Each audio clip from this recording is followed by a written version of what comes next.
Le transport membranaire. Avant de voir c'est quoi le transport membranaire ou de comprendre comment il se passe, il faut clarifier la notion de la perméabilité cellulaire. On sait bien la membrane plasmique est à la frontière qui sépare le cytoplasme du milieu extracellulaire. Maintenant, tout ce qui est à l'intérieur de la cellule est, est inclus dans la membrane plasmique. Ce qui veut dire que tout ce qui veut entrer vers la cellule ou sortir de la cellule doit passer par la membrane plasmique. Maintenant, la membrane plasmique, elle n'est pas fermée. Elle est ouverte dans certaines places et elle laisse entrer des molécules, des virus, des protéines aussi. Elle laisse entrer ou sortir les molécules. Et c'est ça la notion de la perméabilité, le fait de laisser entrer des molécules ou la sortir. Il faut savoir que c'est un mécanisme très spécifique, parce qu'elle ne laissera pas entrer et sortir n'importe quoi. Du coup, la perméabilité cellulaire est un mécanisme spécifique et sélectif. D'accord ? Et cette perméabilité peut se faire selon deux processus. On a le processus perméatif et le processus cytotique qui sont différents l'un de l'autre. La différence binatom, c'est que le processus, le transport perméatif, c'est le transport des molécules de faible poids moléculaire, les molécules lysrales, qui émanent les ions, le glucose, l'H2O. Alors que le transport cytotique, il transporte les substances de gros poids moléculaires. Aussi les bactéries et les virus. Le transport perméatif se fait à l'échelle moléculaire, il ne déforme pas la membrane plasmique, maintenant les molécules vont entrer blême et bidlouna qui fait la membrane plasmique, et les molécules transportées ne sont pas emballées, ils sont libres. On va voir après qu'est-ce que ça veut dire. Par contre, le transport cytotique, il se fait à l'échelle cellulaire, il déforme la membrane plasmique et il est observable au microscope. D'accord ? Les molécules, ils sont emballées dans des vésicules. Ça, c'est un transport cytotique. Hadouma, les microtubules, t'as le cytosquelette. Et ça, c'est les vésicules, les molécules les vésicules qui ont été transportées par un transport cytotique. Voilà. On commence d'abord par étudier le processus perméatif ou le transport perméatif. D'abord, il faut savoir qu'il y a deux types de transport perméatif. Il y a le transport passif et le transport actif. La différence d'une atome, c'est que le transport passif suit le gradient de concentration et il se fait sans apport d'énergie. D'accord ? Et le transport actif ne suit pas le gradient de concentration et se fait avec apport d'énergie. Maintenant, quand on a un gradient de concentration, à la baraïkoun, plus concentré de molécules, ou le dakhal makash. Quand les molécules vont entrer, donc ils vont passer du milieu le plus concentré au milieu le moins concentré, c'est un transport passif. D'accord ? Celui-là, c'est un transport passif. Par contre, le milieu le moins concentré vers le milieu le plus concentré, c'est le processus actif. Et le processus, il se fait en consommant de l'énergie, ATP, sous la forme d'ATP. Voilà. Notre sujet dans cette vidéo, c'est le transport passif, surtout passif, qui suit le gradient de concentration et qui se fait sans apport d'énergie. Le transport passif, il peut se réaliser selon deux modalités. La diffusion simple et la diffusion facilitée. La diffusion simple se fait directement à travers les phospholipides, donc sans l'intervention de protéines de transport. Par contre, la diffusion facilitée se fait avec l'intervention soit de canaux, soit de protéines porteuses qu'on verra par la suite. La diffusion simple. Donc quand on aura un gradient de concentration, un milieu plus concentré, un milieu moins concentré, les molécules de petits poids moléculaires, on va voir après c'est quoi, ils vont diffuser à travers la membrane plasmique. Maintenant vers le milieu le moins concentré, d'accord, à travers les phospholipides, directement. C'est simple. La vitesse de la diffusion, elle dépend de rien. Ça dépend uniquement de la différence de concentration. Parce que le milieu, logiquement, quand le canicone est plus concentré, la diffusion va être plus rapide. Parce qu'il y a plus de molécules qui vont faire la diffusion. Maintenant, l'absence de spécificité ou de régularité pour la diffusion simple, elle n'est ni spécifique ni régulière. Ça, le gradient de concentration. Les molécules, ça arrive, mais ça n'arrive pas. Il y a une certaine lenteur, parce que les molécules doivent se dissoudre dans la double couche des phospholipides avant de passer à l'autre côté. Mais qu'est-ce qu'un impasse? Donc, les molécules, ils vont être un peu freinés par les phospholipides. Sinon, il n'y a rien qui va contrôler la diffusion simple. Elle est simple. Les conditions nécessaires à la diffusion simple, c'est la faible masse moléculaire, c'est des molécules qui sont très petites, l'absence de polarité, c'est-à-dire qu'ils ne sont pas chargés, ces molécules sont apolaires, ce qui leur fait qu'ils peuvent passer par les phospholipides, parce que les phospholipides, c'est une couche lipidique. Ce qui doit passer la membrane plasmique doit être liposoluble. D'accord? Il doit pas être hydrosoluble. Et il faut qu'il y ait un gradient de concentration, comme on a expliqué avant. Maintenant, la deuxième modalité du processus passif, la diffusion facilitée. On a vu elle est facilitée par des canaux, des protéines transmembranaires des humains, ils vont transporter les molécules. Et aussi, il faut savoir que la diffusion facilitée peut se faire selon trois types, trois catégories. Soit en unipore, maintenant, une seule molécule traverse la protéine transmembranaire, maintenant, une seule protéine, une seule molécule, en antipore, une molécule entre et l'autre sort. Ils sortent en même temps. En sympore, deux molécules entrent en même temps. Les deux molécules. Et bien sûr, l'antipore,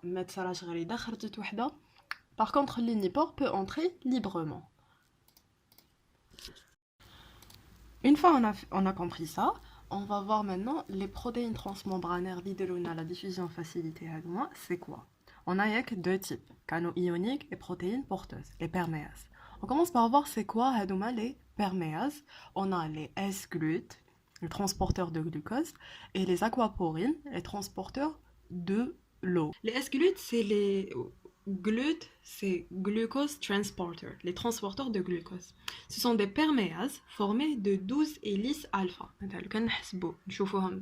Les domaines transmembranaires, on va compter, on va trouver 12. De 1 à 12. S'insérant dans la bicouche lipidique constituant la membrane plasmique, qui transporte le glucose. Chez les mammifères, le transport de glucose est assuré en fonction de type cellulaire. D'accord? Chaque cellule, chaque type, que ce soit des cellules entérocytes ou là des hépatocytes ou là les cellules اللي عندنا في le corps تاعنا الاخرين كل وحده عندها les glutes spéciales تاعهم qu'on va voir maintenant. On a trois types de glutes. Bon, donc avec une autre photo, toujours le can on compte 1 2 3 4 5 6 7 8 9 10 11 et 12. 12 domaines transmembranaires. Et c'est quoi? C'est des hélices alpha. Voilà, on commence par les glutes 1. On va étudier trois exemples dans les glutes. Hada le glute 1, le transporteur, hada la perméase, il y a le glute 1. C'est une perméase qui est ubiquitaire, d'accord? S'exprime dans la paroi de la plupart des cellules. Qui est ubiquitaire, le corps, les cellules dans le corps. Ça assure le transport basique du glucose dans l'ensemble de cellules de l'organisme. Donc, qui est le corps, le rôle c'est principalement de faire entrer le glucose la cellule. Parce qu'on sait que pour survivre, on a besoin d'énergie, on a besoin d'ATP. La cellule sans énergie meurt. Et pour que l'ATP on a besoin de sucre. Du coup, les glutes 1, le sucre entrer vers la cellule pour que la respiration. Donc le rôle c'est surtout le transport basique de glucose dans l'ensemble des cellules de l'organisme. Maintenant, si on va voir les glutes 2, on va voir que c'est beaucoup plus différent, c'est moins simple. D'abord, les glutes 2, ils sont exprimés dans les hépatocytes, les cellules bêta du pancréas endocrine, le pôle basal des cellules de l'intestin et des reins, et c'est le principal transporteur assurant le transport du glucose entre le foie et le sang. D'abord, on va expliquer Hadi. Hadi, c'est les cellules entérocytaires, les cellules de l'intestin. Le pôle apical تاعهم كاين la lumière intestinale, وين تكون الماكلة, وين يكونوا les nutriments تاعنا. Et le pôle basal, il y a le contact avec le sang. Du coup, ils vont prendre les nutriments اللي يكونوا هنا, ils vont les traverser ils vont traverser la cellule, ويروحوا لنا le sang باش يغذيو le reste de l'organisme.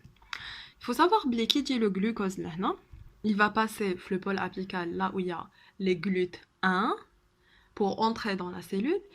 Et le glucose, il va être transporté à le pôle basal où il va trouver les GLUT2. Donc le GLUT1, le GLUT2, les GLUT2, ils vont laisser passer le glucose où il dans le sang. Donc, il y a le glucose, la lumière, il troll à travers les GLUT1, la cellule entérocytaire, et il va passer à travers les GLUT2 vers le sang. Voilà, c'est le premier exemple, c'est les GLUT2. Le deuxième exemple, c'est au niveau du rein, où on a la lumière, les tubules rénaux, le sang. Donc le sang, il va entrer à travers les GLUT2, il va être transporté tel le pôle et il va partir vers le sang. C'est le processus de réabsorption du glucose. L'intestin grêle, c'est bon, on l'a expliqué. La troisième modalité les GLUT2, c'est au niveau du foie. On sait tous que le foie est le site de stockage le glucose sous forme de glycogène. Donc quand la cellule a besoin de glucose, tu peux déstocker le glycogène. Quand l'organisme a besoin de glucose, il déstocke le glycogène. Et le fait que la cellule, l'hépatocyte, va faire sortir le glucose minha, c'est un processus qui se fait à travers les GLUT2.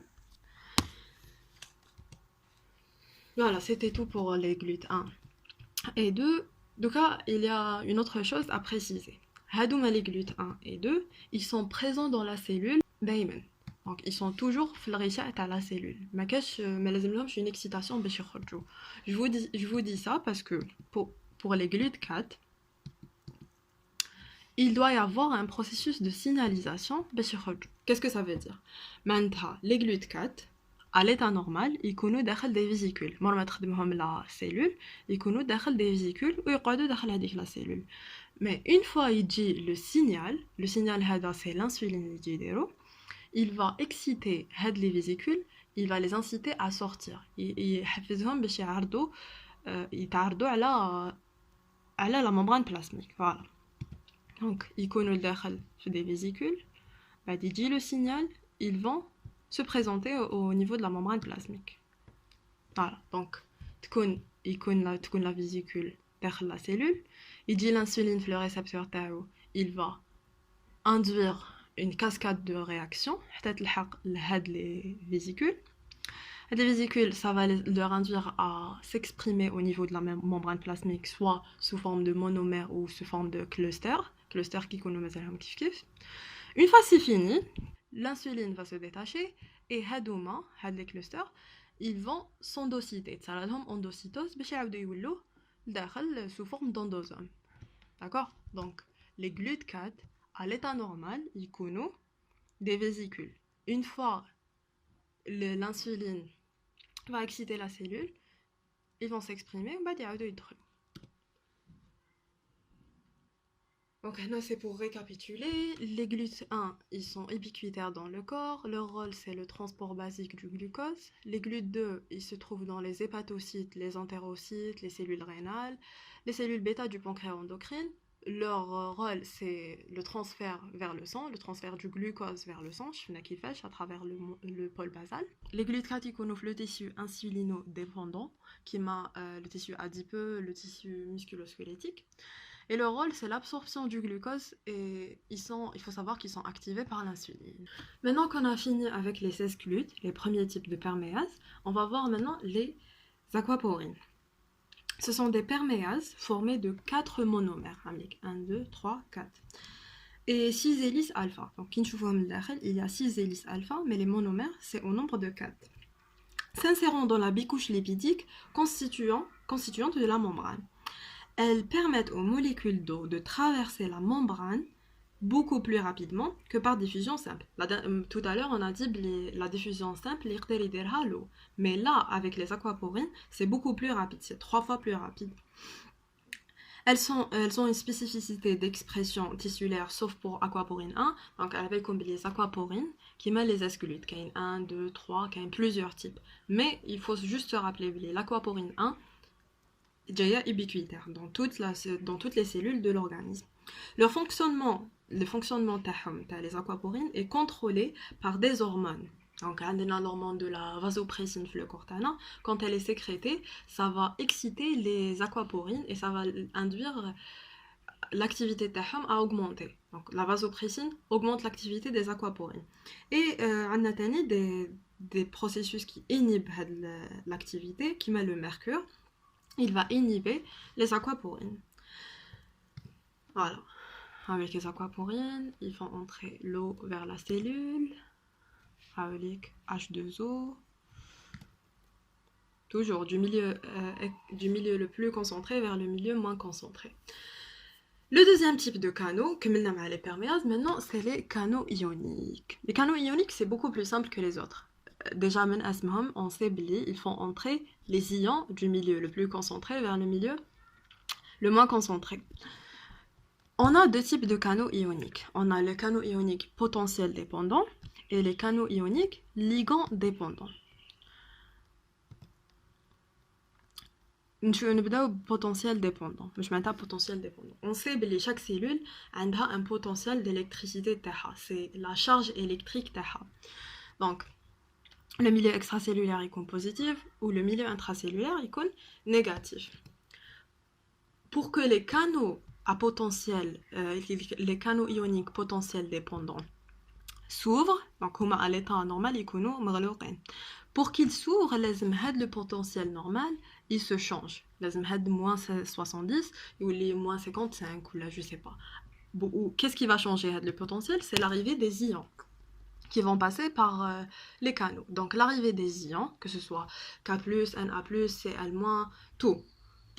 Ça va changer le potentiel de la membrane plasmique et ça va induire l'ouverture des canaux ioniques potentiels dépendants. Les ions ils vont passer vers la cellule où là ils vont sortir. Donc ça dépend de la deuxième modalité des canaux ioniques, c'est les canaux ligand dépendants.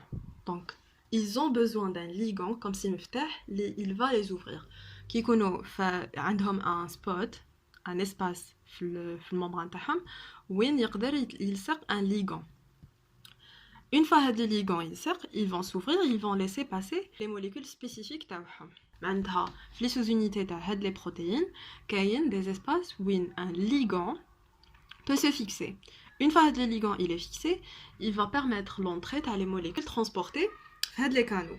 Voilà, comme ici on a un autre exemple, كاين le ligand messenger qui ils sont fermés.